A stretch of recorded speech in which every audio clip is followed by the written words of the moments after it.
بعد بلا مثل بعد بیان حالا کفار دام شدن سید بیشترین جان آوری اقبال Şimdi Abbas'ı bilen Rezalan aktarıyor Kötür bah gelip şiir şiyan aktarıyor Güya her meledir ciphede peykan yitirir Asgari yoklamalar bir çamal aktarıyor Hala şiir vücuttan bir beyan aktarıyor Fasılan karabe şah-ı cihan aktarıyor Gelmişen şiire ziyan sayesine daldalana sana da bu özüne burada beyan aktarıyor Kimdir bu kerkesi Efsunler o rubahime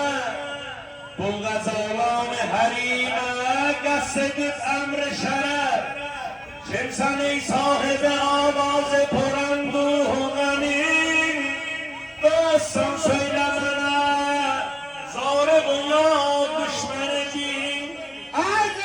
Leyli Fatımiye çok olmasın merhum Bu evvel musibetini çok sanmasın Memleketin ferodunu onun ehl-i beytine Olsun hacı çekirlerine bakarmasın Söyle görüm nedir maksud ney şefay kani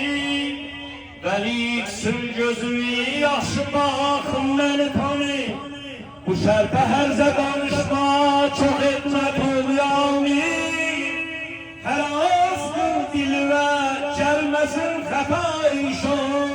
Olmaz bu canlısın Hacı Zeynep'in yatağını Dervani demişler dayanmasın Lepteşte başını şataranmış utanmaya